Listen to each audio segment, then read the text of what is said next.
네, 오늘 말씀은 열처녀에 대한 얘기 하는데, 우리 지난주에 말씀 봤던 거 그 바로 앞장 24장에 있었던 내용 여러분 기억하시나요? 괜찮아요? 예, 제가 다음에 또 할 수 있도록 기회를 주셔서 감사합니다. 지난번에 봤던 건 두 종의 비유였어요. 신실한 종과 신실하지 못한 종에 대한 그 얘기였지요.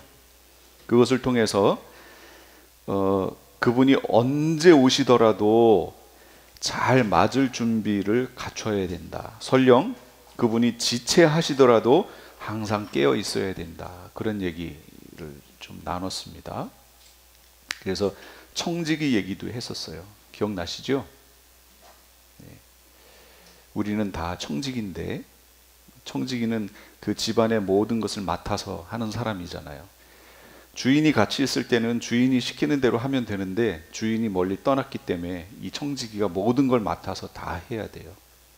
필요할 때마다 창고에서 꺼내서 그걸 다 집안 식구 모두에게 나눠줄 수 있는 그런 역할을 감당한다. 그래서 주로 주의 종들이 이에 해당한다. 그러나 주의 종들에게만 해당된다면 굳이 설교할 필요 없다.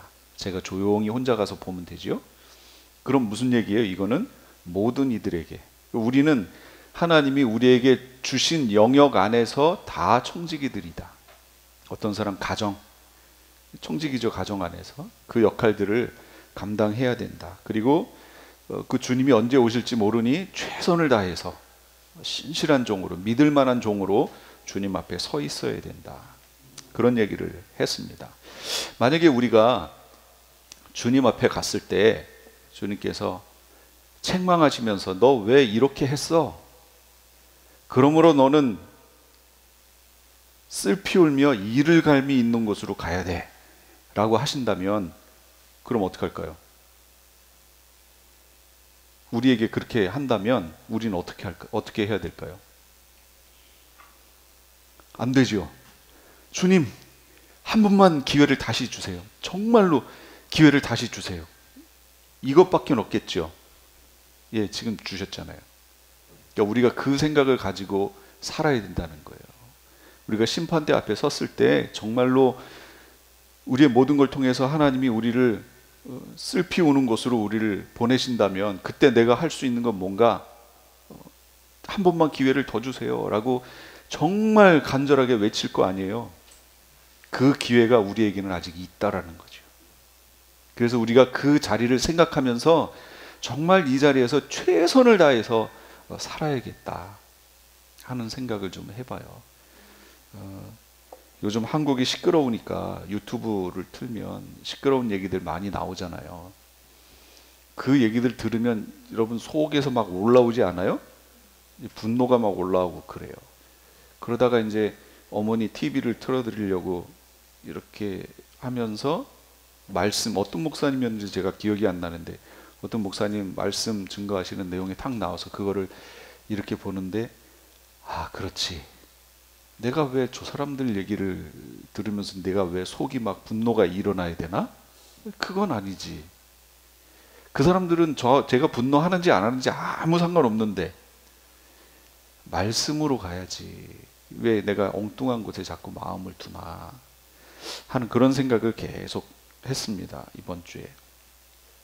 그러면서 오늘 말씀도요, 예수님의 재림에 대한 그런 내용들로 꽉 차 있는 내용인데, 이 절기에는 예수님의 재림을 좀 같이 얘기했으면 좋겠다 하는 생각을 해서 또 이 말씀으로 같이 은혜를 나눕니다. 그런데 오늘 아까 시작할 때 그 성경 읽기, 공동체 성경 읽기 했었잖아요. 그걸 읽으시면서 뭐 느끼신 거 없어요? 예수님 말씀에 대해서? 저는 느끼기에 예수님이 누구 눈치를 하나도 안 보시더라라는 거죠. 아주 노골적이고 직설적으로 모든 걸 다 말씀하시더라라는 거예요. 그 느끼셨나요? 예, 성경 읽기 할 때 여러분 거기에 깊이 한번 들어가 보세요. 내가 지금 그 앞에 있다 생각하시고 들어보시면 예수님의 이 말이요, 거침이 없으시다라는 걸 알 수 있어요. 지금 집사님 얘기하셨던 것처럼 내 눈이 너를 범죄케 하냐? 어떻게 하라고요? 뽑아버리래요. 직설적이에요. 네 손이 범죄케 하느냐? 그럼 어떻게 하라고요? 찍어내버려라.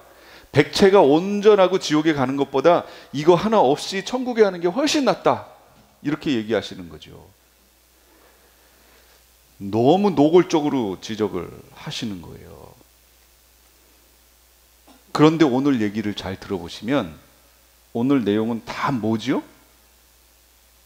비유예요. 비유. 예수님이 이렇게 직설적이고 노골적으로 하나님의 말씀 천국 얘기를 쭉 하시다가 어느 순간에서부턴가 비유로 말씀하시기 시작해요. 왜 이렇게 비유로 말씀하실까요? 예수님이 그 이유도 말씀하셨죠. 마태복음 13장 10절에서 16절까지 있는 쭉 그 내용이 바로 그건데,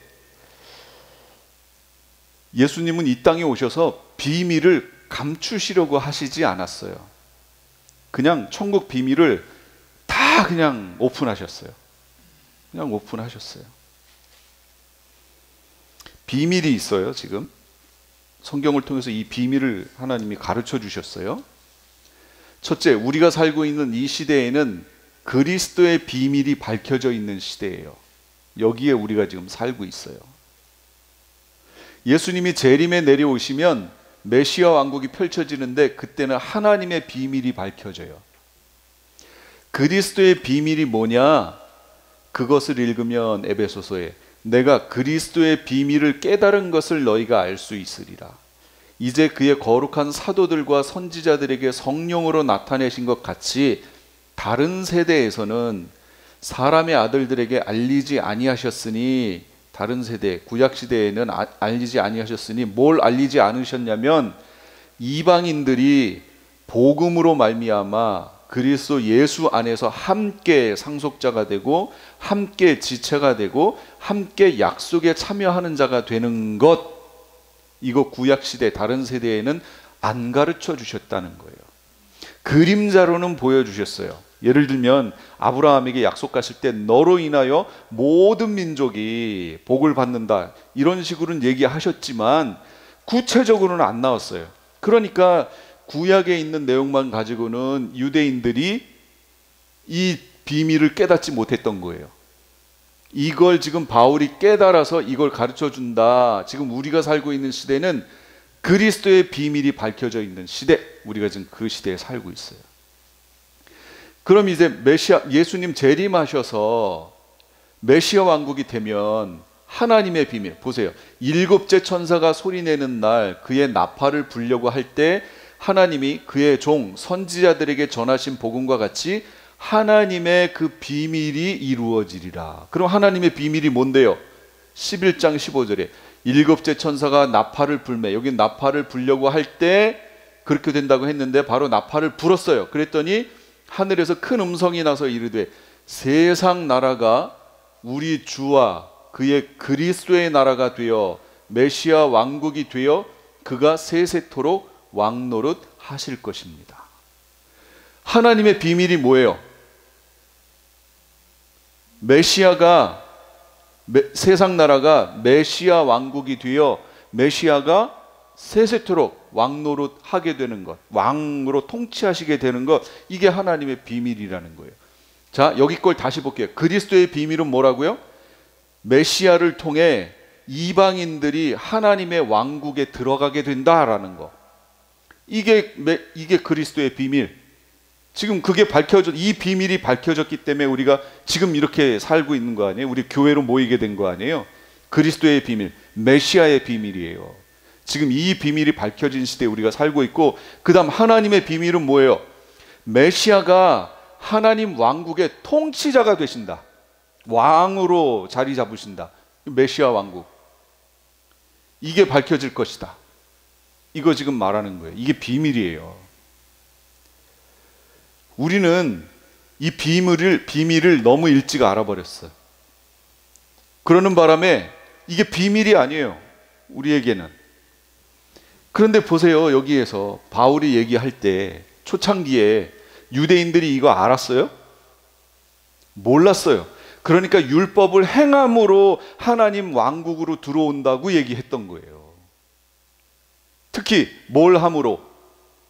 할례를 행함으로 하나님 왕국에, 지금 교회에서 말하는 식으로 얘기하면 천국에 들어오게 된다. 어떻게? 할례를 행함으로. 그래서 바울이 이건 다른 복음이다 라고 얘기했잖아요. 다른 복음을 전하는 자는 저주받는다 이렇게 얘기했죠. 그러면서 얘기했던 게 뭐예요? 그리스도의 비밀이 이제 밝혀졌다. 그 비밀이 뭐냐? 메시아를 통해, 그리스도를 통해 이방인들이 함께 상속자가 되고, 누구랑? 이스라엘과 함께 상속자가 되고 함께 지체가 되고 함께 약속에 참여하는 거, 이게 그리스도의 비밀이다. 이게 이제 밝혀졌어요. 그런데 희한하죠? 유대인들은 메시아를 통해 함께 상속자가 된다는 걸 놓치고, 이방인들은 뭐예요? 함께라는 걸 놓쳤어요. 함께. 누구와 함께? 예, 그걸 놓쳤어요. 지금 비밀 하나를 가르쳐 줬으면 그 전 거하고 합쳐져서 하나가 되어야 되는데 그걸 놓쳐버린 거예요. 지금 이방 교회가. 이게 안타깝다는 거죠. 이걸 이방 교회는 다시 회복해야 되는 거예요. 함께 상속자가 된다는 거. 그 다음에 하나님의 비밀은 그 메시아가 바로 이제 하나님 왕국, 우리가 흔히 말하는 천국이죠. 천국의 통치자가 되신다는 거. 그런데 하나님 왕국, 천국이 여기에서 끝나는 게 아니에요. 최종 완성이 어디라고요? 새하늘과 새 땅. 여기에서 최종 완성이라고 그랬어요. 이 비밀을 하나님, 우리 성경에는 하나님 나라 또는 하늘나라 또는 어디 성경에는 천국 이렇게 나왔지요. 이 천국 비밀을 예수님이 오셔서 전하시는 복음의 내용은, 그 복음 앞에 뭐가 붙냐면 천국 복음이라고 나왔어요. 하나님 왕국 복음. 그거를 예수님이 전하시는데, 오늘 성경 읽기 했던 그것은 노골적으로 직설적으로 얘기를 하시다가 어느 순간에부터 예수님이 비유로 싹 바꾸세요. 왜 그러셨을까? 이게 마태복음 13장에 있어요. 우리 같이 읽어볼게요. 시작. 제자들이 다가와서 예수께 말했다. 어찌하여 그들에게는 비유로 말씀하십니까? 예수께서 그들에게 대답하셨다. 너희에게는 하늘나라의 비밀을 아는 것을 허락해 주셨지만 다른 사람들에게는 그렇게 해주지 않으셨다. 가진 사람은 더 받아서 차고 남을 것이며 가지지 못한 사람은 가진 것마저 빼앗길 것이다. 내가 그들에게 비유로 말하는 이유는 그들이 보아도 보지 못하고 들어도 듣지 못하고 깨닫지도 못하기 때문이다. 이사야의 예언이 그들에게서 이루어지는 것이다. 너희가 듣기는 들어도 깨닫지 못하고 보기는 보아도 알아보지 못할 것이다. 이 백성의 마음이 무디어지고 귀가 먹고 눈이 감기어 있다. 이는 그들로 하여금 눈으로 보지 못하게 하고 귀로 듣지 못하게 하고 마음으로 깨닫지 못하게 하고 돌아서지 못하게 하여 내가 그들을 고쳐주지 않으려는 것이다. 그러나 너희의 눈은 지금 보고 있으니 복이 있으며 너희의 귀는 지금 듣고 있으니 복이 있다. 이거예요. 무슨 얘기냐면, 들을 귀 있는 자에게는 진리를 밝히 보여주시지만, 우리 민디 집사님 크리스탈 클리어라고 얘기하셨던 거, 아주 크리스탈 클리어하게 선명하게 명백하게 명료하게 들을 귀 있는 자들에겐 주시는 거고, 그럼 여기 들을 귀 있는 자들이 누구예요? 성경에선 어린아이와 같은 자들 또는 의에 줄이고 목마른 자들, 이런 자들이죠. 그들에게는 하나님 왕국 복음을, 진리를 아주 명확하게 가르쳐 주시는 역할, 이게 뭐라고요? 이게 비유. 그런데 메시아를 반대하는 이들, 예를 들면 스스로 의롭다고 생각하는 이들, 계시록에 가면 스스로 부자라고 생각하는 이들이 있었죠. 나는 부자다, 부요하여 부족함이 없다. 스스로 그렇게 생각하는 이들에게는 이제 더 이상 필요 없잖아요. 그럼 자기가 부유하다는데, 이런 이들에게는 하나님 왕국 진리를, 복음을 감추는 역할. 그래서 원래는 예수님이 노골적으로 말씀을 전하셨었는데 어느 순간에서부터 예수님이 비유로 말씀하시기 시작해요. 비유의 목적은 감추어진 것을 말하기 위함이에요. 이 표현이 비유로 말하는 이유는 그들이 보아도 보지 못하고 들어도 듣지 못하고 깨닫지도 못하기 때문이다. 여러분, 이 말이 좀 이상하지 않아요, 이거? 원래 여러분 생각할 때 이랬어야 되는 거 아니에요? 그들이 보아도 보지 못하고 들어도 듣지 못하고 깨닫지 못하게 하기 위해서다. 이렇게 했어야 우리가 이해하기 쉽잖아요. 못하게 하기 위해서다. 이래야 되는데 여기는 뭐라고 하냐면 깨닫지도 못하기 때문이다. 이렇게 표현했어요. 하나님의 진리를, 하나님 왕국에 대한 그 복음 진리의 내용을 하나님이 만드신 피조 세계에 예수님은 선포하셔야 될 책임이 있어요. 누구든지 다 듣도록 선포하실 책임이, 사명이 예수님께는 있단 말이죠. 그런데 그걸 선포했을 때 그 진리를 깨달으면 어떻게 될까요? 이렇게 되겠죠. 그들로 하여금 눈으로 보지 못하게 하고 귀로 듣지 못하게 하고 마음으로 깨닫지 못하게 하고 돌아서지 못하게 하여 내가 그들을 고쳐주지 않으려는 것이다. 그런데 이걸 깨닫는다면 어떻게 된다는 거예요? 돌아선다는 얘기죠. 돌아서야 되는 게 원칙인데 돌아서지 못하게 하기 위해서 그들의 눈을 가려놓으셨다는 거예요. 그래서 아무리 예수님이 어떤 얘기를 해도 그들은 깨닫지 못한다는 거예요.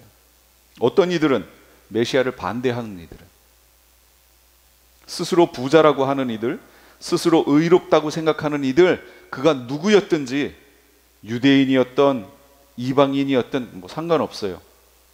그들에겐 안 보여요.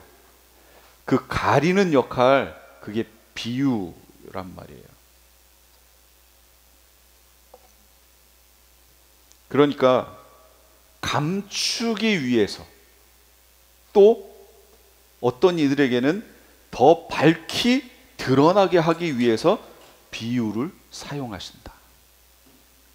이 비유라는 것이 파라볼레라는 말이에요. 헬라어로 파라볼레. 파라볼레는 파라하고 발로라는 그 단어가 합성된 거예요. 파라는 뭐냐면 옆에, 곁에 이런 뜻이에요. 발로는 던지다라는 얘기예요. 옆에 던지다, 옆에 놓다, 그런 뜻이에요. 이게 비유예요. 뭐냐면 비슷한 것 두 개를 이렇게 비교한다, 그런 의미예요. 그래서 초월적이고 영적인 하나님 왕국 진리를, 그 내용이 있잖아요. 하나님 왕국 진리, 예수님이 전하고 싶은 거, 예수님이 오셔서 하신 모든 것은 천국은 마치 천국 복음 전하신 거 아니에요. 그 진리에, 전하고 싶은 진리의 내용이 있는데 그거를 어떻게 하면 아주 클리어하게 성도들에게 전할 수 있을까? 또 어떤 이들에게는 그걸 감추는 역할을 할 수 있을까? 그래서 비유를 썼다는 거죠. 그거하고 그 옆에다가 뭘 놨냐면 우리 인간들이 살아가는 평범한 현실 세계에서 벌어지는 일들, 그걸 같이 이렇게 대조해 놓은 거예요. 그래서 이 진리를 우리의 평범한 삶을 통해 깨달으라고 비유로 말씀하시는 거예요. 이게 비유예요.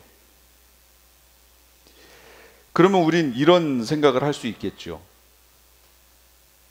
이소무화나 철로역정, 그거 아시죠? 기독자가 계속 하면서 누구 만나고 그런 내용들, 이거와는 예수님의 비유하고는 조금 다르다라는 거예요. 어떻게 다른가 보세요. 비밀스러운 어떤 의미들이 이소부화라든지 철로역정에는 겹겹이 막 쌓여 있어요. 겹겹이 막. 그걸 뭐라고 하냐면 풍요라고 얘기하는 거예요. 풍요. 풍요라는 말 들어보셨나요? 안 들어보셨어요? 아니요. 이거 풍요법 얘기하는 건데, 풍요하고 비유가 있는데 이 풍요하고 비유는 좀 달라요. 풍요는 이소부화라든지 철로역정이라든지 어떤 속담이라든지 이런 게 다 풍요예요. 차이가 뭐냐면 이런 거예요. 풍요는 어떤 사실을 간접적으로 말하는 거. 간접적으로. 예를 들면 우리가 뭐 어떤 사람이랑 모여가지고 다른 사람 얘기를 막 뒷담화를 이렇게 나눴어요. 막 나누고 있는데 그것을 보고 있던 어떤 사람이 뭐라고 얘기하냐면 호랑이도 제 말하면 온대 이랬어요.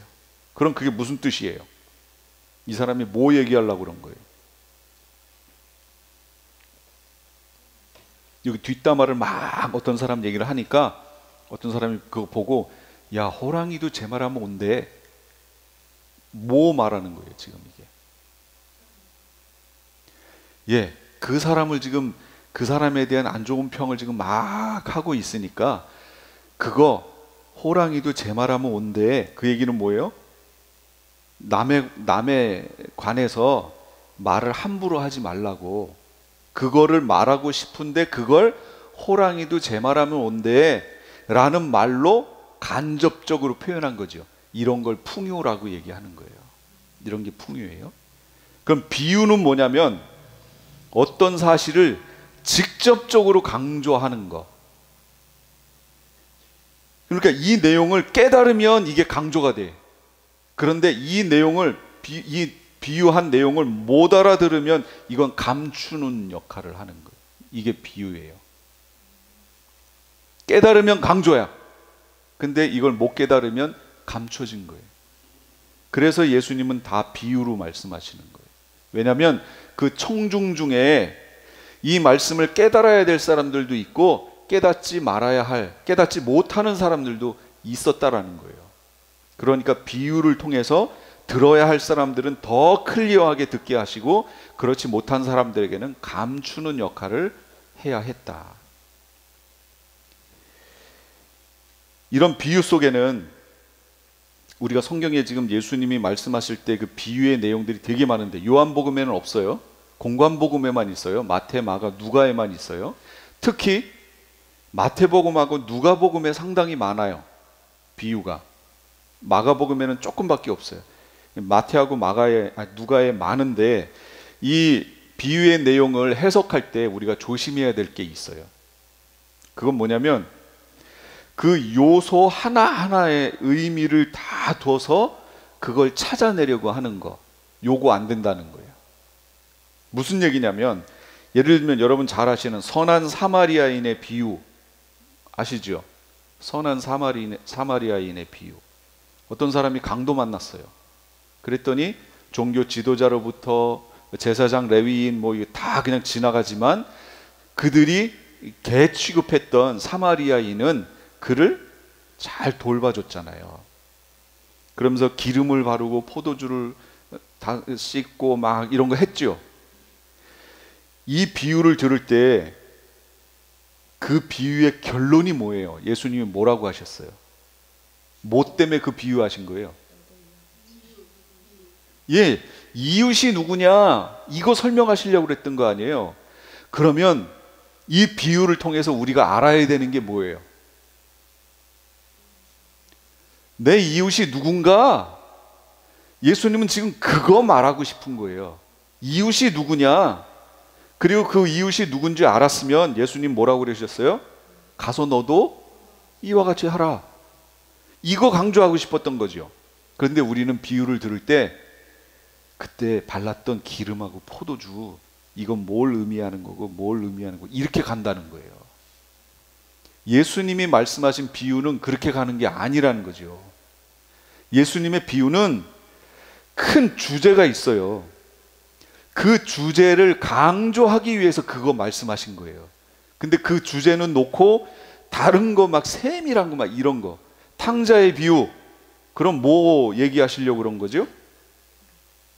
돌아옴이죠.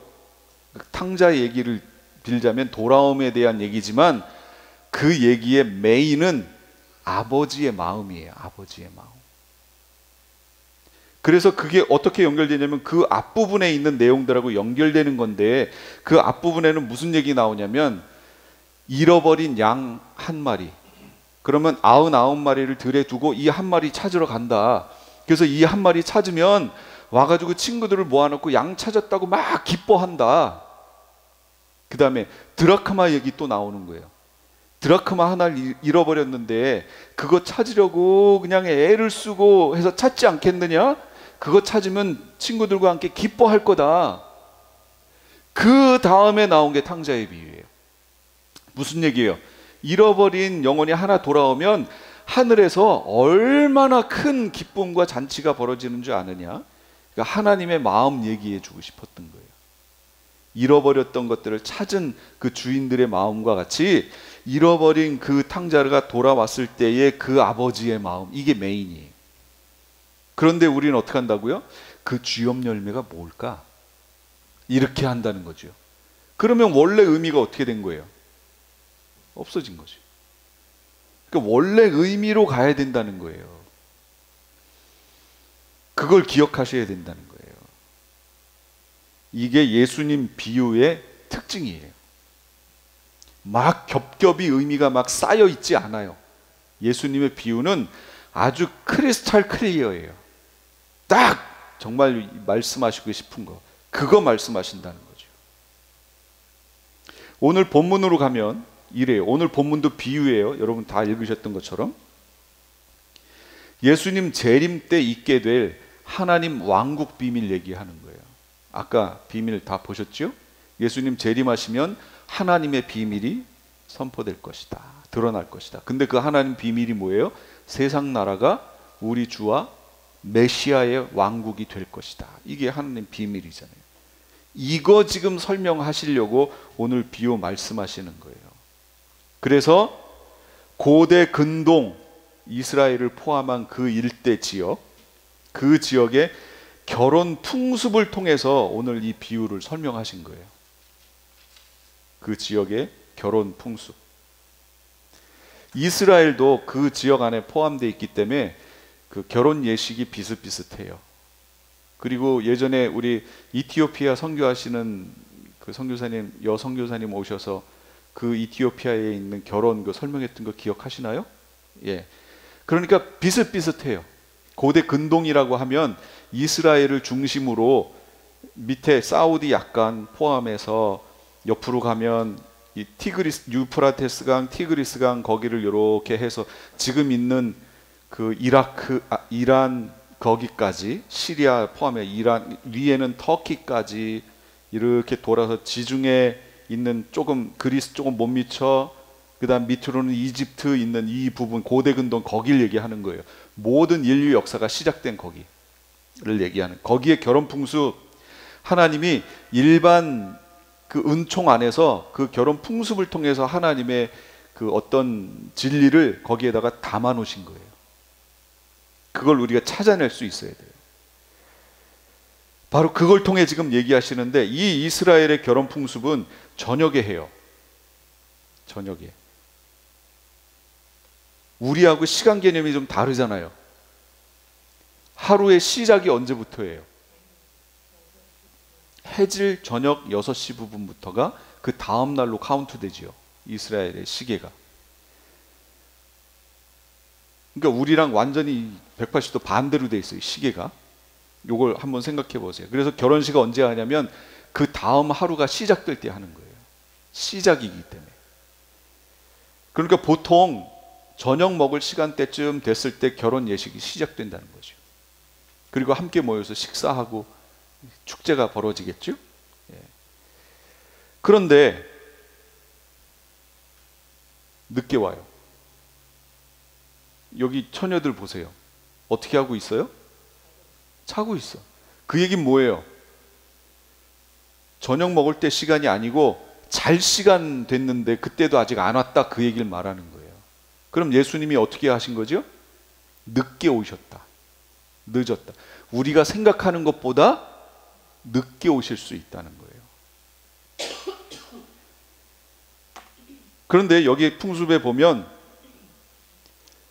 열처녀가 나와요. 신부가 아니에요. 열처녀가 나와요. 그러니까 여기에서도 우리 주의할 게 있어요. 이거 읽으면서 저도 그랬거든요. 신부가 누구지? 이거 결혼식인데? 신부는 누구지? 그러면 우리는 어떻게 해요? 신부는 나, 우리. 그러면 이거 들러리 하는 이 사람들은 누구지? 이렇게 되는 거 아니에요? 이렇게 접근하면 예수님이 말씀하고 싶었던 내용이 사라진다는 거예요. 열처녀 비유에서는 여러분, 신부 찾으면 안 돼요. 신부에 대한 그 어떤 실마리도 이 오늘 읽으신 본문에는 없어요. 그러니까 예수님은 신부 얘기하려고 하신 게 아니에요, 지금. 예수님 비유의 특징을 아시겠죠? 근데 우리는 자꾸 읽으면서 이소무화처럼 해석하려고 한다라는 거예요. 그 하나하나에다가 의미를 다 집어넣어서 비유를 해석하려고 한다. 그런 걸 풍요라고 얘기하는 거예요. 예수님의 비유는, 이건 파라볼레, 비유예요, 비유. 비유는 그렇지 않아요. 비유는 아주 클리어한 거예요.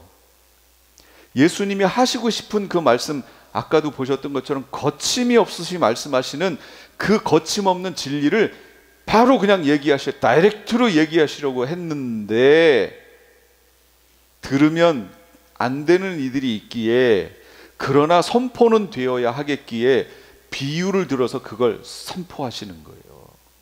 들을 이는 듣고 그렇지 못한 이들에게는 감추시는 역할을 하기 위해서. 그러니까 비유는 복잡하지 않아요. 복잡한 것들이 있긴 있어요. 그건 예수님이 오셔서 다 해석해 주셨어요. 예를 들면 씨 뿌리는 비유. 돌짝밭에 떨어졌다, 길가에 떨어졌다, 가시밭에 떨어졌다, 좋은 밭에 떨어졌다. 이거 예수님이 다 해석해 주셨죠? 예, 그건 다 예수님이 해석해 주셨어요. 복잡한 건 예수님이 해석해 주셨고요. 그 나머지 간단하게 봐야 되는 것들은 이미 말씀에 다 있고, 그건 클리어하다라는 거예요. 그러니까 이거 하시면서 여러분, 신부 찾지 마세요. 진짜로 찾지 마세요. 저도 찾으려고 애썼어요. 그러면 자기 복음이 돼요. 내가 복음이 돼요. 그러면서 신부를 찾아가지고 교회를 여기에다가 대입하고, 교회가 대입되면 그럼 여기 있는 들러리들은 누구지? 또 이렇게 돼요. 그러면 또 어떤 사람은 이스라엘이네 뭐 이렇게 넘어가고, 어떤 사람은 그 신부가 이스라엘이야, 그리고 우리 이방이 들러리야, 막 이런 식으로 말도 안 되는 해석이 나온다는 거예요. 이렇게 해석하시면 안 된다. 다시 한번 말씀드립니다. 여기 시작 부분 보세요. 예수님이 뭐라고 하셨어요? 25장 1절. 예, 여기 신부 나와요, 안 나와요? 안 나와요. 하늘나라에 대해 하나님 왕국에 대해서 설명하시면서, 하나님 왕국은 마치 저마다 등불을 들고 신랑을 맞으러 나간 열처녀, 이 열처녀 들러리 말하는 거예요. 이 10명의 들러리에 비길 수 있을 것이다. 이렇게 설명했어요. 이 안에서 진리를 찾아내야 된다라는 거예요. 예수님이 말하고 싶었던 거. 그러면 당연히 그 진리는 어디 있을까요? 제일 뒷부분에 있겠죠. 13절에 뭐라고 그랬어요? 그러므로 깨어 있어라. 너희는 그 날과 그 시각을 알지 못한다. 깨어 있으라고 지금 얘기하려고 한 거예요. 누굴 들어서? 10명의 들러리들을 통해서. 결혼식을 이게 참여하고 있는 그 10명의 들러리를 통해서 깨어 있어야 할 이유를 지금 설명하는 거예요. 이거 설명하려고 한 거지, 신부가 누구냐, 들러리들은 누구냐, 이걸 설명하려고 했던 내용이 아니라는 거죠. 그러니까 이해하셨죠? 이 비유 전체가 그렇게 돼 있어요. 예수님 비유 전체가. 그러니까 주의해서 보세요. 그러나 이 속에는 이미 밝혀져 있는 내용들도 있어요.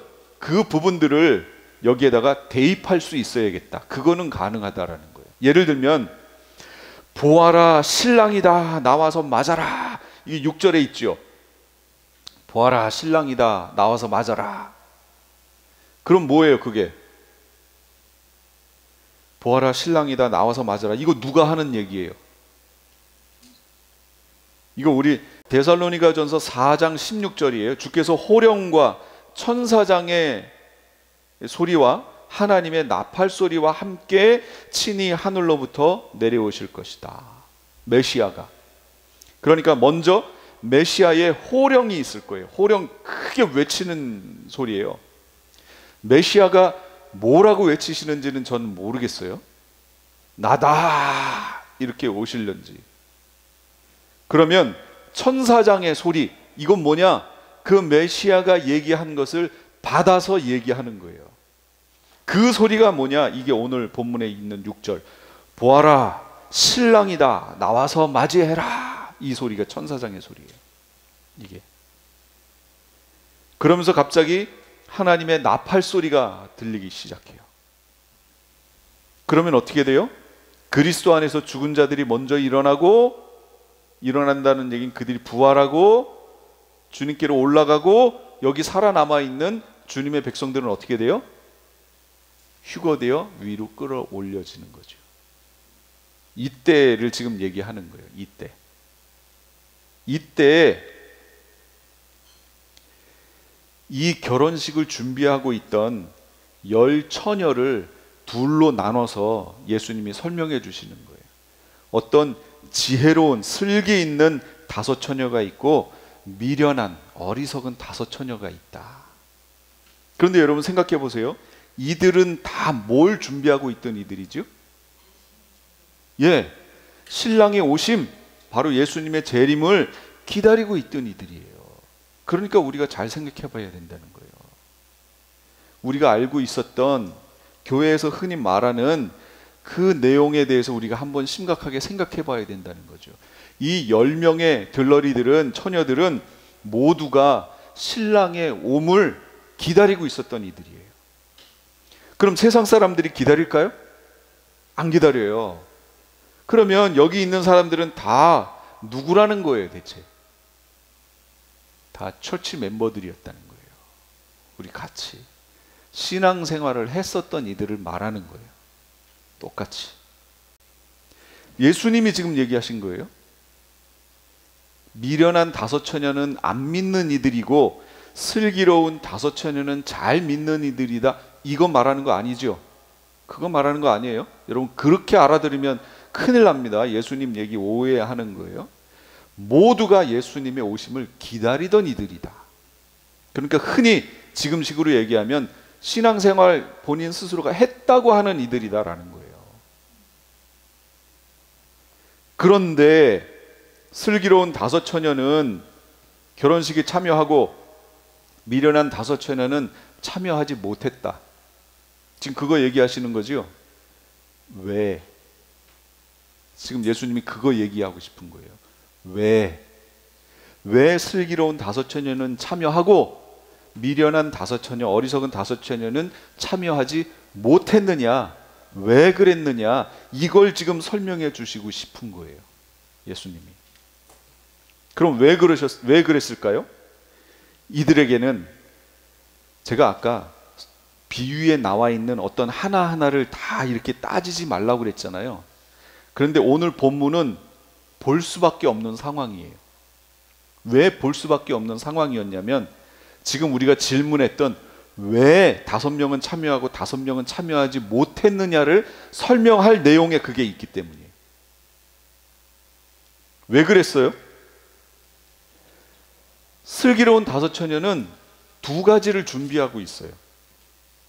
미련한 5처녀는 2가지를 처음에 준비했지만 부족했어요. 그래서 하나밖에는 남지 않았어요. 그게 뭐예요? 등불과 기름 얘기하는 거예요. 그러면 우리는 생각해 봐야죠. 등불이 뭐고 기름이 뭐지? 그 2개가 뭔데 예수님은 그 2가지를 다 준비하고 있어야 된다고 얘기하시고 하나만 준비한 사람은 결혼식에 참여하지 못한다고 지금 얘기를 하고 계시지? 그걸 우리가 봐야 된다는 거죠. 그래서 시편 119편 105절 등불 얘기하는 거예요, 지금. 등불. 자, 같이 읽어볼게요. 시작. 주님의 말씀은 내 발의 등불이요 내 길의 빛입니다. 주님의 말씀이 뭐라고요? 등불. 그러니까 여기서 등불과 기름을, 등과 기름을 할 때 그 등이 의미하는 게 뭐라고요? 예, 주님의 말씀. 너희는 세상의 빛이다. 산 위에 세운 마을은 숨길 수 없다. 산 위에 세운 마을을 왜 숨길 수 없지요? 그 마을에는 빛이 있잖아요. 그래서 숨길 수 없어요. 원래 산 위에는요, 제가 예전에 훈련 받으러 강원도에 한국에서 강원도에 제일 높은 곳에 있는 마을이 있어요. 우리가 훈련 받은 그 맞은편 산에 그 마을이 있었어요. 근데 그 마을을 이렇게 우리가 위로 본 게 아니라 우리랑 똑같은 그 시선으로 이렇게 봤어요. 그러니까 제가 훈련 받았던 그곳이 한국에서 제일 높은 곳에 있었던 걸 말하는 거예요. 그런데 하루는 달도 안 뜨고요, 완전히 칠흑이었어요. 칠흑. 그러니까 밖에 제가 나갔는데 이 앞이 안 보이는 거예요. 눈 감은 거랑 똑같은 상태가 됐어요. 그런 상태가 될 정도로 칠흑같이 어두워요. 그런데 그 맞은편은 보여요. 왜 보일까요? 불빛이 있어요, 거기에는. 아, 저기 마을이 있구나. 바로 알아요. 빛이 있기 때문이에요. 빛이 있으면 보여요. 숨길 수 없어요. 그런데 여기서 말하는 그럼 기름은 또 뭐예요? 자기 아들을 아끼지 아니하시고 우리 모두를 위해 내주신 분이 어찌 그 아들과 함께 모든 것을 우리에게 선물로 주시지 않겠습니까? 그러니까 우리에게 선물로 주신다는 거예요. 그러면 이게 뭔가 보세요. 누가복음 4장 18절 같이요. 시작. 주님의 영이 내게 내리셨다. 주님께서 내게 기름을 부으셔서 가난한 사람에게 기쁜 소식을 전하게 하셨다. 여기까지만 볼게요. 위에 첫 줄 있는 여기를 뭐라고 얘기하냐면 동의적 평행법 이렇게 얘기하는 거예요. 그 히브리인들이 쓰는 그 문장 구조에 뭐냐면 같은 거를 반복을 하는데 표현을, 단어를 다른 걸 써서 똑같은 의미를 다시 반복하는 거. 이게 동의적, 같은 의미의 평행법 이렇게 얘기해요. 그럼 여기서 같은 의미가 뭐예요? 주님의 영이, 이게 뭐예요? 성령이지요? 성령이 내게 내리셨다. 주님께서 내게 기름을 부으셨다. 뭐예요? 주님의 영이 뭐예요? 기름이다. 그거 지금 말하는 거예요. 그래서 기름이 뭐냐 하면 주님의 성령이다. 성령이다 라고 얘기하는 이유가 이 말씀 때문이에요. 기름에 대해 표현한 게 이 4장 18절이거든요. 성령 얘기하는 거예요. 그러니까 등불은 주님의 말씀이고 기름은 성령이다. 성령의 역사다. 이걸 다른 표현으로 하면 등불은 말씀에 순종하는 삶이다. 기름은 성도를 성도답게 하는 성령의 역사다. 그런데 슬기로운 다섯 처녀는 이 등과 기름을 충분하게 가지고 있었다. 가지고 있었다는 얘기는 준비되어졌다. 예비되어졌다. 그러나 미련한 다섯 처녀는 등만 가지고 가고 그걸 태울 수 있는 기름은 가져가지 않았다. 지금 그거 말하는 거 아니에요. 이걸 바울식으로 표현하면 이거예요. 경건의 모양은 있으나 경건의 능력은 부인하니 이 같은 자들에게서 네가 돌아서라. 뭐예요? 경건의 모양은 있어요. 이게 등이란 말이에요. 등은 갖고 있는데 그 경건의 능력은 부인해요. 종교생활 한다는 얘기예요. 종교생활. 실제적 신앙인의 삶이 아니고 종교생활 한다는 거죠. 다른 말로 마당만 밟는 거 얘기하는 거예요. 지금 이 시대에 이렇게 신앙생활을 하는 사람들이 교회 안에 얼마나 많냐, 그런 거죠. 모두가 메시아의 오심을 기다리는 자들이다. 그런데 실상은 마당만 밟는 이들이 참 많다. 그러면 그 마당만 밟는 이들이 어떻게 된다고요? 그는 손에 키를 들고 있으니 타작마당을 깨끗이 하여 알곡은 곳간에 모아들이고 쭉정이는 꺼지지 않는 불에 태우실 것이다. 마당만 밟는 일을 쭉정이라고 얘기하는 거예요. 참 성도를 알곡이라고 얘기하는 거고요. 알곡과 쭉정이는 씨가 같은가요? 다른가요? 같아요. 복음에서 시작했어요. 그런데 이들은 열매를 맺었어요. 근데 쭉정이는 그 안에 열매가 없어요. 알곡이 없어요. 그래서 쭉정이에요. 겉에만 있는 거예요. 겉에만. 다 말라 비틀어진. 쭉정이는 어떻게 된다고요? 꺼지지 않는 불에 태우신다. 이게 언제 벌어진다고요? 마지막에 예수님 오셨을 때. 그거 지금 얘기해 주는 거예요. 이거 얘기해 주는 거예요. 이걸 비유로 지금 말씀하셨다고요. 곡식과 가라지는 내용이 좀 다르죠? 곡식과 가라지는 다르다고 그랬어요. 알곡과 쭉정이하고 곡식과 가라지는 달라요. 알곡과 쭉정이는 씨가 같아요. 지금 보면 신앙생활을 한다고 하는 이들을 말하는 거예요. 다 같아요. 그런데 나중에 가서 보면 오늘 말씀처럼 슬기로운 다섯 처녀에 해당할 알곡들이 있고 미련한 다섯 처녀에 해당할 쭉정이들이 있을 것이다. 지금 이거 얘기해 주시는 거고, 곡식과 가라지는 씨 자체가 완전히 달라요. 가라지는 마귀가 뿌리는 거예요. 그런데 그것마저도 교회 안에 있다. 이렇게 말씀하시는 거죠. 오늘 본문은 알곡과 쭉정이 얘기를 지금 해주시는 거예요. 그런데 13절에 보니까 그러므로 어떻게 하고 있으라고요? 깨어 있어라. 깨어 있어라. 아, 그러면 자지 말고 깨어 있으라는 그런 얘기인가 보다 라고 오해할 수 있어요. 저 깨어 있어라 라는 말을 보고. 왜냐하면 마태복음 25장에 보니까 신랑이 늦어지니 처녀들은 모두 졸다가 잠이 들었다. 잠자면 안 되는 건가요? 자도 돼요. 주인이 늦게 오면, 신랑이 늦게 오면 잠들 수도 있죠. 근데 지금 여기서 이 비유에서 말씀하고 싶은 건 뭐예요? 잠들 수 있어. 늦게 오면 잠들 수 있어. 대신 어떻게 하라고요? 깨어 있으라고. 그러면 말이 지금 어폐가 생겼죠. 말이 안 되잖아요. 그러니까 저기서 말하는 깨어 있으라는 그 단어는 자다가 깨어나라는 의미가 아니라는 걸 아시겠죠. 의미가 지금 그렇잖아요. 저 의미는 그레고레오라는 그 헬라어인데요. 지켜보다, 경계하다, 망을 보다, 그런 의미예요. 지켜봐라. 잘 지켜봐라. 경계하라. 망을 봐라. 그러니까 여기서 말하는 저 깨어있으라는 말은 잠을 자지 말아라 이런 의미가 아니라고요. 그럼 무슨 의미냐? 준비하고 있으라, 그 얘기예요. 예비하고 있으라. 준비하고 있으라.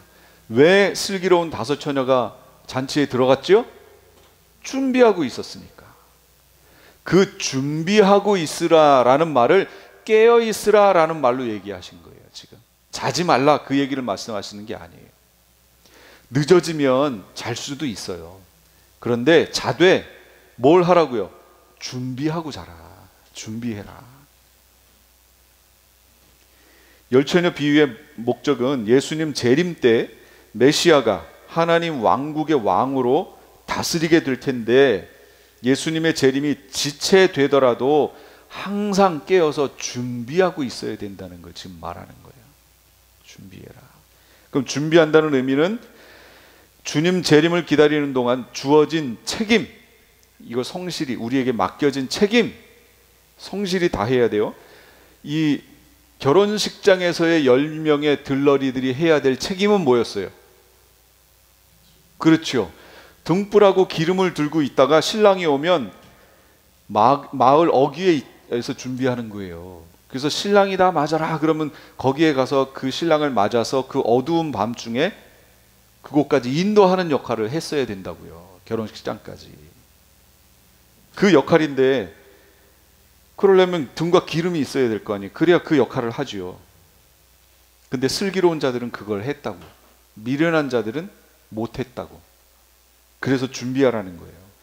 신랑이 올 때 들러리들이 준비하고 있어야 하는 것은 등과 기름이에요. 우리에게 있어서 등과 기름은 무엇인가? 그럼 우리에게 있어서 등과 기름, 아까 얘기했던 것처럼 말씀과 성령. 예, 맞아요. 말씀과 하나님 말씀과 그걸 조명해 주시는 성령의 역사.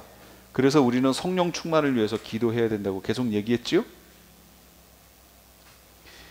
그럼 우리에게 있어서의 말씀과 등과 기름, 이게 잘 준비되어 있는가?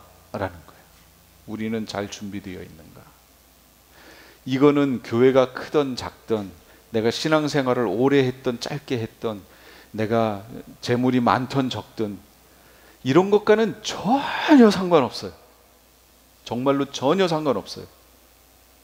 하나님 말씀 앞에 깨어 있어야 되고요. 그걸 조명해 주시는 그 성령의 역사와 늘 그 관계가 원활하게 연결되어 있어야 돼요. 그러니까 우리가 보는 것, 말하는 것, 이 모든 것들도 너무 중요하다라는 거예요. 이것과 연결되어 있으니까. 그러니까 우리 속에 신랑을 맞을 준비를 하고 있는 신부다, 나는 지금. 그래서 내가 준비하고 있어야 되는 것들이 있는데 이걸 준비해야 된다. 이 마음을 메인으로 마음속에 딱 두고 살아야 주님이 오셨을 때 신랑이다 맞으러 나와라 할 때 문제없이 나갈 수 있다는 거죠. 이게 단순히 말씀과 성령만을 얘기하는 게 아니에요. 성도들에게 있어서 이 등과 기름이 뭐냐, 우리 각자의 삶 속에 준비하고 있어야 되는 그 모든 것들이 이 등과 기름이란 얘기예요. 이게 바로 삶으로 나타나는, 성도가 마땅히 살아내야 하는, 삶으로 나타내야 하는 그 복음을 말하는 거예요. 나는 내 삶을 통해서 복음을 정말 실천하며 하나님 왕국 백성으로서의 삶을 지금 잘 살고 있는가? 아니면 여전히 나는 예전에 구습을 버리지 못하고 옛사람의 그것대로 계속 살고 있는가? 그 쭉정이죠. 그렇게 살고 있는가? 우리의 신앙은 점점점 살아가면 살아갈수록 발전해야 됩니다. 점점점 다듬어져야 됩니다. 그게 히브리서 6장의 말씀이에요. 신앙이 성장해야 된다고. 완전한 대로 나아가라고. 이렇게 나아가지 못하고 우리가 중간에 무릎 꿇고 있다면, 정지해 있다면 쭉정이가 되어질 수밖에 없어요. 우리의 신앙은 계속해서 성장해야 돼요. 그래야 주님이 오셨을 때 기쁨으로 바로 맞으러 나갈 수 있습니다. 이 열처녀 비유에서의 내용은 깨어 있으라, 다른 말로 준비하고 있으라. 왜? 주님이 언제 오실지 모르기 때문이다. 다시 말하면 너희는 그 주님이 오실 시각을, 그분이 언제 오실지 너희는 그 날과 그 시각을 알지 못하기 때문이다. 그러므로 지금 준비하고 있어라. 이게 이 열처녀 비유에서 우리에게 주시는 교훈이에요. 그래서 오늘도 말씀과 또 찬양을 통해, 기도를 통해 성령이 우리에게 충만히 임하실 수 있도록, 세상은 시끄러운데요, 거기에 여러분 마음 뺏기면 주님을 놓쳐요. 주님 안에서 세상을 보세요. 주님이 기뻐하시는 게 뭔지를 알고 그 다음에 세상을 보시라, 그 얘기예요. 세상의 눈으로 주님을 보지 말고 주님이 기뻐하시는 게 뭔지 거기에 마음을 두고 세상을 보시는 여러분 다 되시기 바랍니다. 기도하겠습니다.